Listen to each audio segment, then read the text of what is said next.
Good morning. Thank you, everybody, as you are joining for our Barcelona destination training. There's obviously a lot to cover with Barcelona, kind of like with Rome last week. We're going to talk a little bit more. Yes, we're going to talk about the hotels, but a little bit more about the different neighborhoods, what people are doing there, sort of how they're navigating through a trip to Barcelona and what they're adding on. Because like with Rome, that people are generally going to Rome and then other things, people are generally going to Barcelona and then other things around Spain. The goal is really with these for you to be able to tune in, listen, and walk away feeling like if a client asks you to jump on a call and talk to them about Barcelona, you're going to have enough information in your head that you can confidently get through that conversation. There is no way that we as travel advisors can have been everywhere. There's all kinds of really obvious places that I've never been, and I can book all of them, but we do need to feel really confident talking about them because that's how we earn the trust of our clients. We have this great community. We have all these colleagues that know lots of different places. That's the beauty of this. But it's helpful when also you can spin off a few things that makes you sound really smart. So that is my goal today, is that I get you to that place with Barcelona that you can sound really smart and in the know, saying a few tidbits about one of my favorite cities. And I hope we can get there. All right. So what are we covering? Why do people go to Barcelona? How long to stay? How to get there? Pretty obvious. What's new and noteworthy? We're going to talk about a few openings and our top hotels, a sample itinerary, because this is very much an itinerary city. So we want you guys to have sort of a template that you can use when somebody says, but what do I do there? Other hotels we love, and then down into a little bit of pop culture, our favorite TVs and shows, and what you add on afterwards. So I'm going to make sure that we save some time for that. All right. Why Barcelona? And why Barcelona versus Madrid? Often people are doing them both, but if somebody's trying to decide between Barcelona and Madrid, they are very different cities. I lived in Madrid. Sorry, I think I love Barcelona more, but not because it's a better city. I love the architecture. So the architecture of Barcelona, this is the Sagrada Familia, this is the Park Güell. It's just a curvier, kind of cooler, broader, beachier, greener city that I think you get with a lot of the other European capitals. It's, the influence of Gaudi goes beyond just the architecture or the buildings that he actually built. It sort of impacts the city as a whole. So for people who love that style of architecture, for people who want the blend of culture and also food, this is a major food city. I mean, everywhere in Spain has great food, but in particular, Barcelona and sort of Catalonia has been known for their food.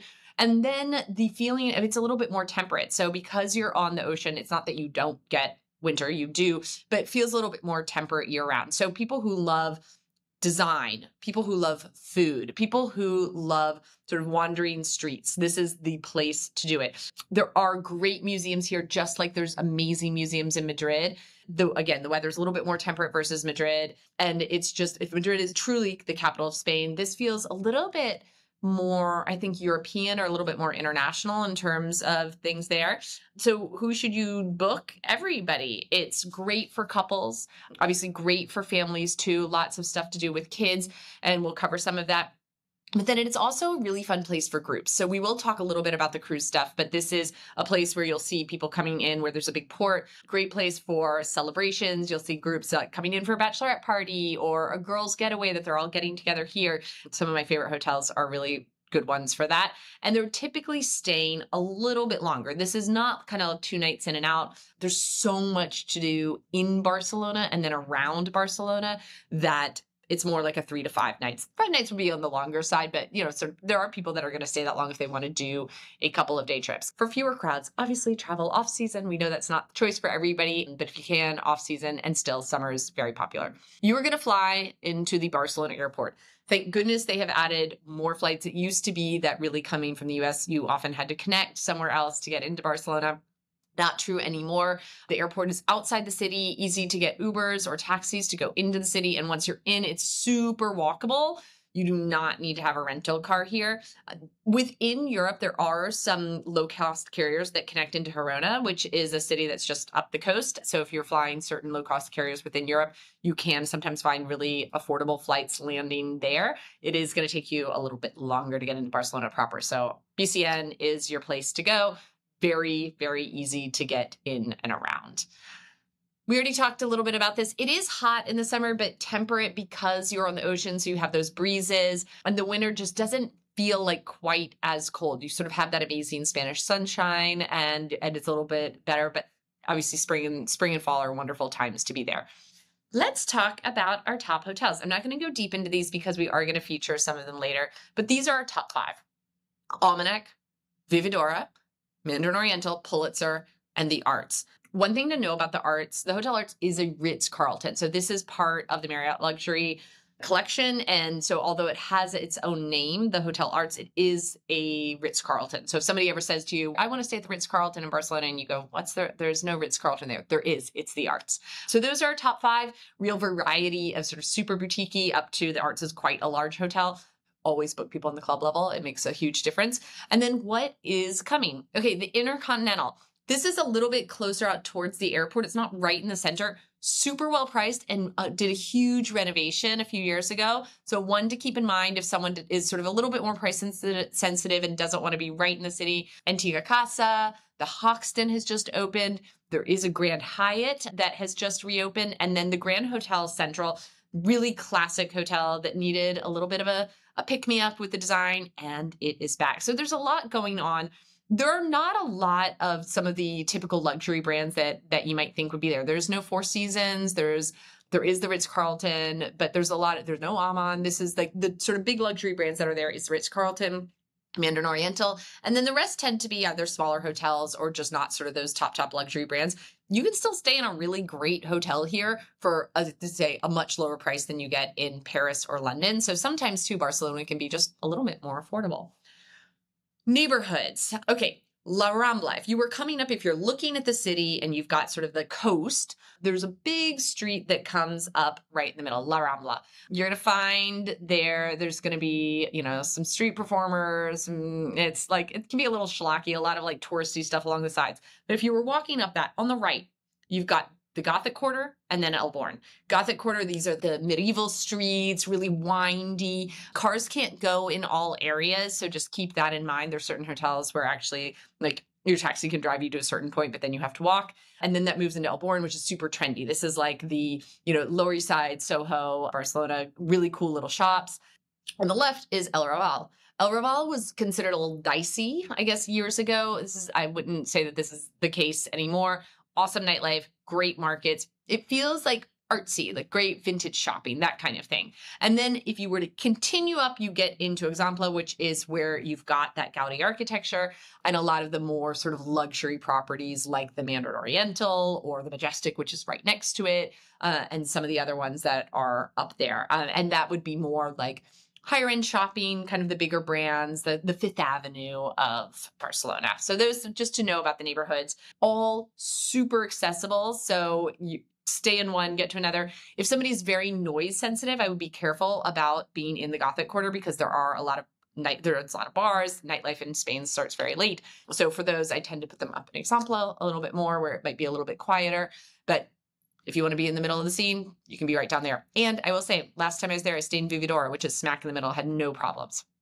Okay, let's go through the itinerary. We have some other slides where we talk really about what these places are. I'm just going to talk through the itinerary and then you can have those slides because I think it's helpful to think about how you are putting these things together and what to know about each of them. Again, like if somebody calls you tomorrow so you can say something really smart.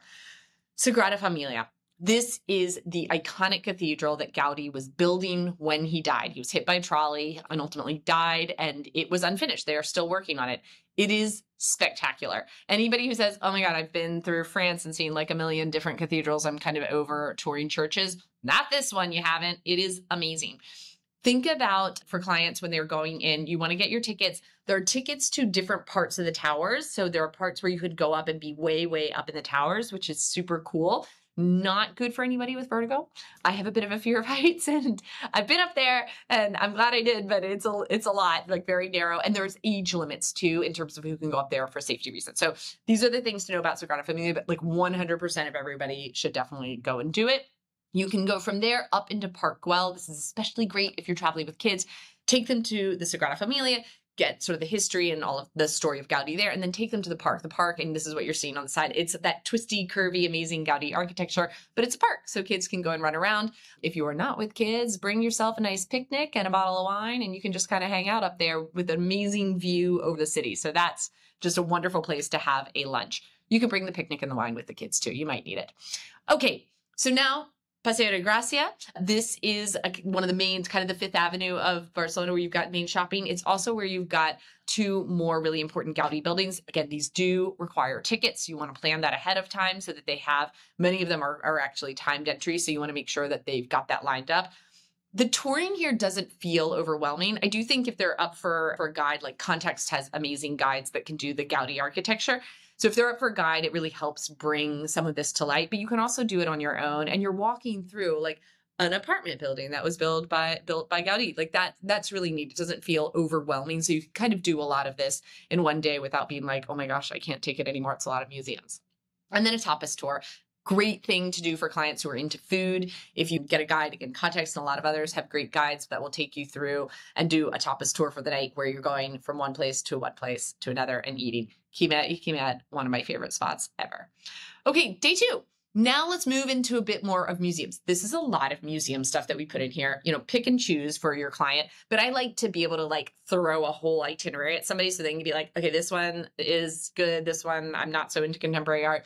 But down in the Gothic Quarter, you've got some options. I love the Picasso Museum. I think it's a great small museum. So there's that, or MoCo.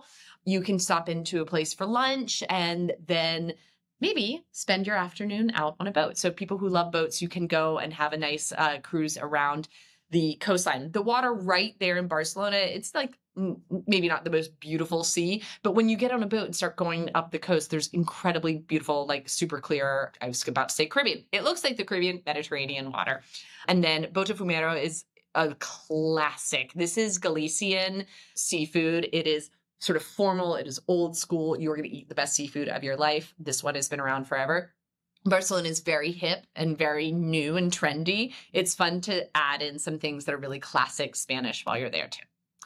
Okay, so explore more, talking about exploring the Gothic Quarter, and then a market tour. So if you've done a tapas tour, you don't need to do a market tour too. So pick and choose. Again, this is more like give them everything so they can decide what they want.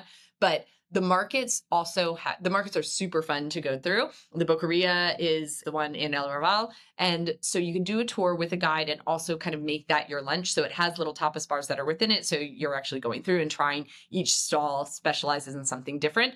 These do close after lunch. They typically have an afternoon closure. So it's a great time to go do that, see the markets kind of late morning and into lunchtime, and then they will close. And then day 4, Montjuic. So this is a mountain that is, or large hill in Barcelona. And there's all sorts of amazing things that are up there. So you've got the castle, you've got the Miro Foundation. I think Montjuic is also where they have the little, somebody who can fact check me on this, where they have the little like roller coaster that can be really fun, like sort of an old school amusement park that can be great for kids. Again, just to break stuff up if you have a family traveling with kids that need a little break from all the touring, and just again, views. So great spot to take people up. And shopping. Don't forget shopping. I'm not a big shopper, but I do love hitting these smaller streets because the big brands, they're great. And for somebody who wants to hit luxury brands, like go get on Gracia and you'll find lots. But I love going through the smaller quarters and you find cool sneaker shops or accessories, like home goods, all sorts of stuff with little places that you wouldn't find otherwise. So those are really great. And then we've got some stuff if you want to do day trips. Usually if you're on a longer stay in Barcelona, you don't need to leave the city because there's so much to do. And some of the time you just want to relax a bit. Great city for rooftop bars. Even if you're like the hotels that have pools, I will say most of the rooftop pools are quite small, but it's still nice to have some time to like sit around by your rooftop pool or sit around on a rooftop bar. Big on rooftops in Barcelona. So you're going to want to make sure they have some downtime. If you have a longer stay though, you may often add a day trip, and we're going to talk later about what those might be. Okay, so here's a bit more that you can share, sort of going into the details of what these different places are.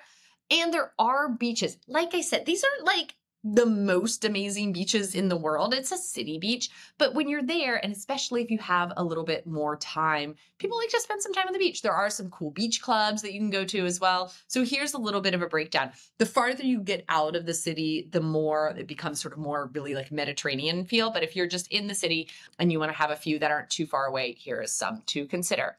And again, remember with beach clubs and beach restaurants, really important to make a reservation ahead of time. More on the shopping. This is very much a popular place to do some shopping. I think these were shared by Martha Pearlstone. If anybody knows Martha, she is like one of the most stylish women out there. And she is an amazing advisor as well and shared a lot of her favorite shops. So she knows way more about shopping than I do. And these are some of her picks. Barcelona Bites. You come to the city to eat. You will make reservations for some of the more formal restaurants. The tapas bars, what to tell your clients is like, not all of them are reservations. Some of them you don't even sit down. You walk in and you're standing at a bar and it's really crowded. This can be, again, this is great for couples or adults traveling together. This is not so great if you have kids, but where you're just standing around and you're ordering things and everybody's yelling and you're eating them and you're having a little glass of wine. This is kind of the way that you're eating in the tapas bars. Others that are more sort of more like the Michelin star, the more foodie type spots, you do need to make sure you're making a reservation, often kind of far ahead of time. Work with the hotel concierge to help you navigate that. But these are a few of our favorites. Quimet y Quimet, which we mentioned earlier. What you should know about this, it is actually a tiny little, it's like, I think it's like a wine shop otherwise. And they have these, you go in, it's just crammed in. You have these little montaditos, which are like little bites. And then they have these barrels outside. So you go in and you get them and then you stand around outside in the street and you're drinking a glass of wine and you're eating these little things. It's amazing. And it just like fills up this one street in the evening. And Champagnette is another place that I really love, which is the exact example of like, you may just stand by the bar. You may not even have a table, but like amazing, amazing food.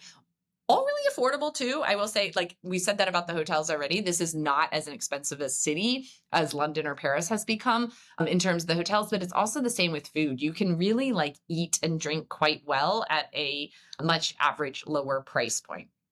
There are the Michelin starred places. These are expensive. These are very highly coveted reservations to get. You will plan ahead of time. Disfrutar is one that I think comes up in like every best list anywhere. So if you've got people who want to have that more formal experience, make sure you plan one of these.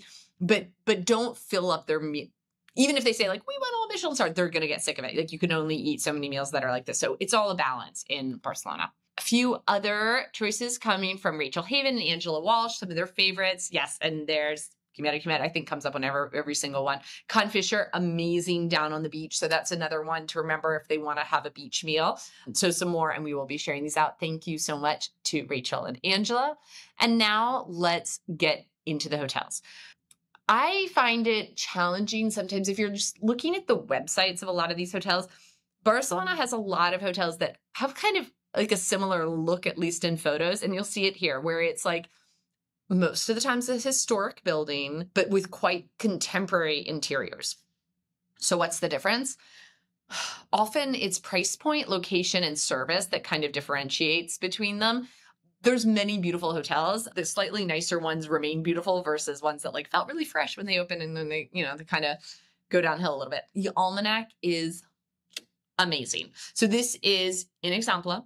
So this is a great location, not far from the Mandarin Oriental. It has these amazing, like what you're seeing here, the rooms with those little windowsills. People really love those. They're not all rooms, so you have to look for those. It's got the rooftop pool. It does families well. You might look at the design and think this is more of a couple's place. Lots of that, yes, but they do actually quite well with kids as well. So it feels sophisticated and upscale and is in a great area. It is our number one hotel. And I kind of love that because it's not a big brand. It's a small one. And it just, our advisors love it because they do a great job with their clients. So then you move on and you're like, oh, this one looks kind of the same though, right? And yes, if you actually were to just go online and look at these, they do all kind of look the same. The Mandarin Oriental feels very different though in person. I would say Almanac is like contemporary and Spanish. Mandarin Oriental does have that Mandarin more sort of like Asian flair. This is one of the nicer suites that you're looking at here that has a terrace. They have terrace rooms, which are great. The Mandarin is like the power scene of Barcelona. If you sit in that lobby and you watch people coming and going, this is where I remember seeing like an English Premier League head coach that was having a meeting with someone and you're like, ooh, which soccer star are they trying to steal? There's like that. It's that kind of place. People look like they're there to do something. It is a great hotel. This is not going to be the same price point as the Mandarin Oriental and other places. It is still probably might be the priciest in Barcelona, but it is like, if somebody wants the sort of, okay, I want the best service, it's probably at the Mandarin Oriental. And it has a great spa too. So it does have a small rooftop pool. It's got an indoor subterranean sort of spa pool and areas. So for somebody who wants a real combination of like city touring, but also some wellness, this does a very good job. Rooms on the front, by the way, these are not going to be the terrace rooms. They are overlooking the main street. Rooms on the back overlook quite a nice open courtyard. There is a children's school that's right there. I don't find that there's like much noise from that would bother you, but just to know, you get this because of that schoolyard, you get quite a bit of open. So there's not really a bad view from the back, which I think is worth mentioning too. Okay, Vividora. We talk about Kimpton, I think, in every European city because Kimpton has done such a great job of opening great European hotels that are really, a big step up from what we expect from Kimpton domestically. Now, Kimpton Vividora, what do you need to know about it that's on the cons list? Let's start with that. And I'm going to say that I love this hotel. This is where I stayed last time. I had one night in Barcelona and I went there and I love it. The basic rooms are really well priced and they're quite small. So that's fine. Like we've had like girls groups go and they're just like trying to not spend a lot of money, but they want a cool hotel. Great. Vividora does it, but they are quite small. There's like kind of a gym, but it's not really. So this is a more minimal hotel in terms of those kinds of amenities. Now let's go to the pluses. Super cool rooftop. There is a pool. It's a small pool, but people do sit around there and you can get up there early if you want to grab a chair, but just a very cool vibe, a great restaurant and bar up there. These suites are stunning. And for the same price that you could get, and this is one is always worth comparing, same price you can get kind of like a nicer room at sort of a Mandarin Oriental or one of the others, you can actually get a very nice suite at the Vividora. So I like to compare that for people. And what I mean by very nice is like bathtub with a view over the city and a big outdoor terrace and a balcony that runs the length of the room. Really, really great. So I like to compare them, even though somebody might say I'm a Mandarin Oriental person. Great. We all are. Love that hotel. But nice too sometimes to show them, by the way, this hotel, you can get this kind of suite there. So I like to give people those options. The other thing is it is pet friendly if you're traveling with small pups and it's in the Gothic Quarter. But weirdly, I had no noise problems there. I worried about that. That's why I chose to stay there because I felt a little nervous about sending clients there with knowing that the Gothic Quarter can be quite noisy. No problems. If you look at it on a map, it may look like one of those hotels where you cannot drive to. Only taxis and Ubers can drive there, but they can actually drive your guests right up to the front. Rental cars, no. Regular drivers, no. But you don't have to worry about somebody getting dropped off on like a corner and not knowing where to go. I have heard of like Uber drivers being a little bit confused. Actually, when I got there from the airport, he was like, I don't think I can go down there. They can. Arm your guests with that information. Alma. This one, again, like just very, very nice. It's that contemporary look. This is up closer to Casa Batlló, back up where we're talking about the Almanac and Mandarin Oriental versus down in the Gothic Quarter. Just another really great one, a boutique hotel. It's a little hard to distinguish some of these. But again, I would say it's upscale. It is very elegant. This is, to me, a little bit more for couples, a little bit quieter versus the larger ones where the kids are kind of running around, but a really fantastic boutique hotel. And now a few others. The Neri. The Neri is the hotel that's been in the Gothic Quarter and wasn't the original? I think of the Neri and then the Mercer that are in the Gothic Quarter that kind of said, oh, you can have a high-end hotel down here. Because at first there really weren't any down there. That was a little bit more the party spot and hostels and less expensive things. But now that with the Neri, and that opened years and years ago, I've been booking it almost as long as I've been a travel agent. That was sort of the place that was nicer down there. I don't think you can actually drive right up to the front of this one. I know that you didn't used to be able to. Just check on that. Super charming, super historic. Casa Bonet, a little bit more hip. Hoxton is the new one. That's really cool. And then Casa Fuster.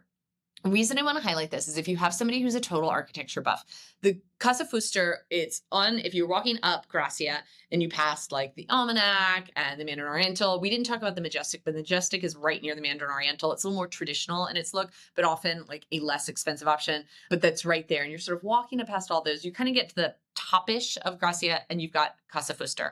Casa Fuster was designed by an architect who was, I think, like a student or was mentored by Gaudi. So it has that building fits right in and has that look. So if you have a client who's really into that like history and architecture, this is a great one to know about. It did get renovated a few years ago too, which is nice. Also, they have apartments. Actually, weirdly, a lot of these hotels do. They have apartments. They are not connected to the hotel. They are nearby. They are not sort of super 5-star ones. They are well priced, a little bit basic, but if somebody's looking for a longer stay and looking for an apartment, you don't necessarily have to go that like house rental way, which always makes me nervous with things. But actually, Fuster has apartments at the Majestic. Their sister hotel, the Murmuri, also has apartments. I've stayed in one. Just so you know, those are there. Few other recommendations from some of our advisors. The Grand Central is the one that just got redone, which is so great. I think that it actually might have, somebody's going to say I'm wrong. I'm just going to say it. Does it have the biggest pool in Barcelona? Like in Barcelona proper? There are hotels that are outside the city that have larger pools. I think this one might have one of the larger rooftop hotels actually in the city. And then again, the Hotel Arts. Let's talk about the arts again. I mentioned at the beginning, but just to dig into it again a bit more, because it does come up so much because it's a Ritz-Carlton and people have heard, oh, the Ritz-Carlton Barcelona. It is a tower. It is a very tall tower. It has an amazing spa that's at the top that has these crazy views. I mean, the hotel itself, it's like you're in an airplane looking across. The W is the same way too. The W is a little bit farther down the port, but also has like the most amazing views from it. It is big, and you are going to find a lot of corporate groups there and a lot of pre and post cruise groups there. So you just have to prepare. It's a bigger corporate hotel. They still do a great job, but this is not walking into the Alma and it's this little boutique hotel. This is walking into a big skyscraper hotel. The reason I like to push people towards the club level is they have their own check-in. They have their own concierge, which is nice when you have that many other guests to contend with. And then obviously they have the club level, which is awesome when you've got particularly like a family traveling and kids are like hungry and jet lagged and they do not wait until 9 o'clock to eat. So you have that club level that's open so they can go in and grab a snack, and it just makes it a little bit nicer. Great rooms, great hotel, just big. So that is the one thing that I would warn people on. It is also down by the beach. I've walked from there into the main part of the city. Nobody's going to do that. It's quite a bit of a walk. There is a line of taxis at all times to pick you up. It is really not hard to get into a taxi and go somewhere, but you will be taking a taxi or an Uber kind of anytime you're going anywhere from there. Amazing outdoor gardens and pool, feels very resorty. So again, this is like the kind of thing somebody post cruise, if they want a bit of a resort stay, but a bit of city, this is one. Just understand it is on the larger side. Now let's get into some of the signature dishes. Pan con tomate or pan tomaca. This is like the essential thing you're going to see everywhere. It's basically bread rubbed with garlic and tomato. It is so amazing. You are going to be eating paella here. These are the things that you're going to see coming up a lot in the restaurants. Dress code. Not bring the heels. People do tend to, it's Spain, it's Europe. People do tend to dress a little smarter, I think, than some of us do. And I say that while I'm sitting here in sweatpants because I'm heading to the airport right after this. I'm not going to walk around Barcelona in my sweats, but you are walking quite a bit. So I would recommend to people to be packing some like comfortable flat shoes for walking around, even in the evenings. And then just know that if you're going into if you're going into cathedrals, you may need to cover your shoulders. Very safe city, not a place that I worry about any serious crime. However, pickpockets, yes, particularly down by the beach. If you are a woman, do not just like leave your handbag hanging over stuff. The worst thing is when something like this happens to a client and then they're like, it's unsafe. And it's like not an unsafe city. It's just that some of the stuff that we take for granted, and I would say even in New York, I'm like, whatever, I just like leave things around and it's like generally pretty okay. There's more pickpockets there. They know the tourists are around and then we're looking up and then, so just, warn people to just be aware of their surroundings and like close their backpacks, that kind of stuff. That's the kind of health and crime stuff to be aware of. There was a lot of negative news this summer around sort of over tourism and locals like coming after tourists with like water guns and like, spraying them. This happened briefly. Like, this is not something that the government really wants going on there. Tourism is a big part of the economy. The Catalan economy is I think the strongest in all of Spain, which is why there's often talks about them trying to break off. So they want tourists to be happy and fine. So I wouldn't get overly alarmed if somebody's heard something about that. And obviously currency is the euro, but language is, you'll see 3 languages everywhere. You will see Catalan, which is the primary language spoken. So in Spain, the different regions have their own regional dialects. So Gallego in Galicia, you have Basque in the Basque country, and you have Catalan in Barcelona. So you will see a lot of signs. You'll have Catalan, which is kind of a mix of Spanish and French, and then in Spanish, and then in English. So if you hear something that sounds a little bit like Spanish, but you speak Spanish and you don't know why you're not understanding it quite, that is what it is. So we've included a little bit of Catalan phrases if you just want to really sound smart. And one of the most important things to know is that there is the tradition, like in the rest of Spain, of siesta. So not actually that everybody like goes home and takes a nap, but shops and restaurants may close after lunch. So you might like if you're trying to do a lot of shopping in the afternoon, that's not the time. And then they reopen up for dinner. So it's great to plan your itineraries around that, assuming that there's going to be some touring in the morning, then there's going to be lunch, and then maybe some downtime in the afternoon. That's a great time to go enjoy that pool or just sort of wander the city, but don't plan for significant shopping in that time period. Sobremesa, that's just, I love that. It's just, it's what we all do. Like dinner's ended and we're not going anywhere. We're just going to sit around here and just order some more drinks and coffees. And some of the film and TV locations. These are all a few, if you haven't seen some of these, All About My Mother, Vicky Cristina Barcelona is so great. And then some books. Oh, I think these are fun to recommend to your clients when they're traveling. They may not have heard of some of these. And this is a great way to kind of get excited about your visit to Barcelona. Cultural celebrations and events. There's a lot of them. Right now, the America's Cup is happening in Barcelona, or in the sea next to Barcelona. So look at these. These are fun. Obviously, it does make it more busy in the city, but I would say the busiest time to be in Barcelona has nothing to do really with these festivals. It's more just about the summer being very, very busy in terms of tourism. But these are fun to know about, and you can sort of bring that out. Now, what are people doing in addition to Barcelona? Okay, day trips. Here's a few day trips that people will take, and these are ones that are quite common. Costa Brava often comes up because people want to stay. Like we want to do city and beach. So they want to do Barcelona and somewhere on the Costa Brava. There are not a lot of like super great hotels there. It's the Hamptons of Barcelona. So you have a lot of insanely amazing homes, but not a lot of like great high-end beach resorts. You've got like some icky sort of more mass market development along the coast there that isn't so great, but along the really pretty parts, it's hard to find a great hotel. I've stayed in some smaller ones.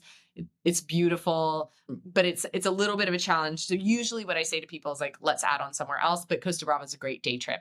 Montserrat, and then Sitges is a beach destination that people like to go to here. Salvador Dali home and museum is also a big one. I know we mentioned that earlier and I sort of skipped over it. So that's one. If people are going to only do one, often they're doing that or going into Girona for the cathedral or doing a little beach day. How to get to other places that people are adding on. All right. Often you're going to end up flying. So if you're going to Marbella and going down to the beach, because this is where people say, I want the beach too. I think they'll just fly to Malaga. It's like a super short flight and go to Marbella, or fly to Mallorca, fly to Ibiza. Like these are, you're up, you're down, you're there, just get in a plane. But for people who don't want to do a flight and they want to do a train or drive, Madrid, it's a very different city. And it's only 2.5 hours by train. This is a fast train through Spain. There are a lot of trains, but not all are fast trains in Spain.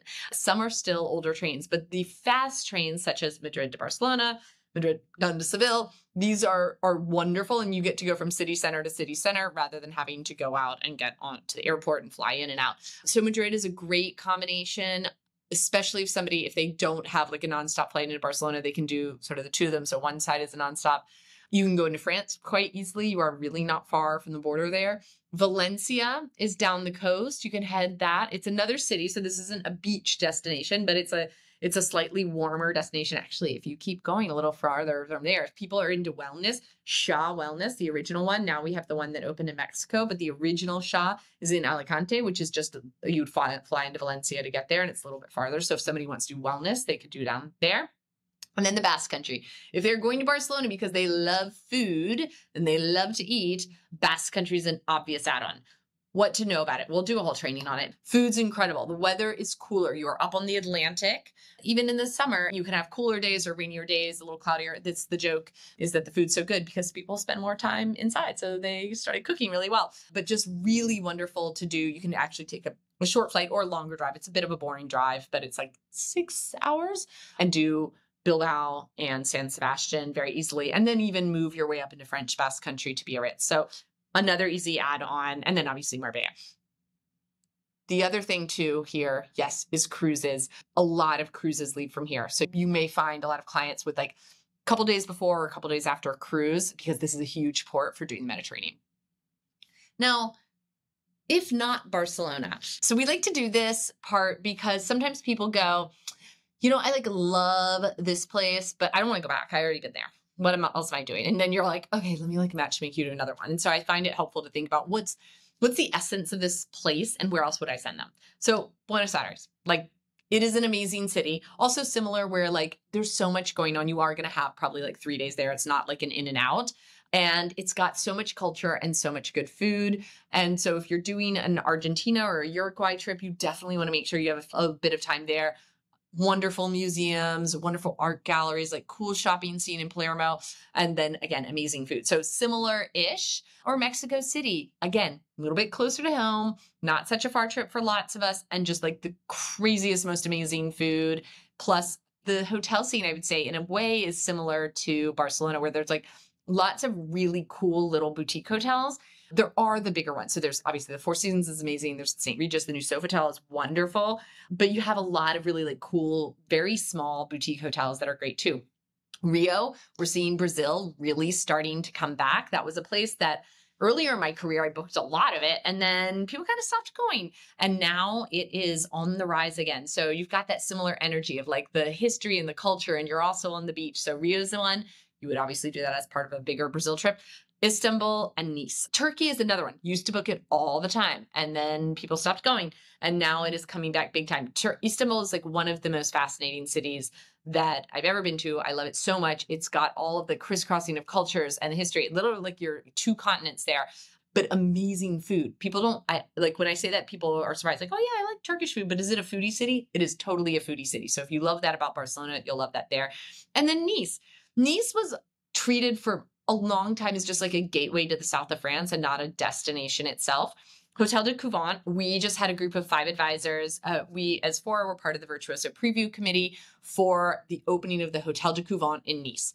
I was excited to be a part of it because I felt like, man, it would really change things if we had like a new cool hotel open there, because the rest of the Riviera, like there's so much amazing stuff there, but it's very expensive. So it'd be great if we had like a cool city hotel we could give as an alternative. It did open, and then they flew over 5 of our advisors who had been at Virtuoso Travel Week, and they all got to spend a weekend there recently. So Nice is another one where now stay at the Couvent, do the food stuff. You can actually have kind of a city. You can treat it as a city and then go on to other parts of France for your vacation, your sort of beachy stuff. I hope everybody found this helpful. I hope there's something that's stuck in your head that then you can go and go, oh, Barcelona. Barcelona is all about rooftop bars and like great food, and you don't really need a car to get around. And, you can people watch in the Mandarin Oriental, and actually the Gothic Quarter, just know that Bubidor is actually not noisy at all. And the addition is great. So hopefully you guys got a few tidbits that will help you plan amazing trips to Barcelona for others and for yourselves. All right. Bye, everybody.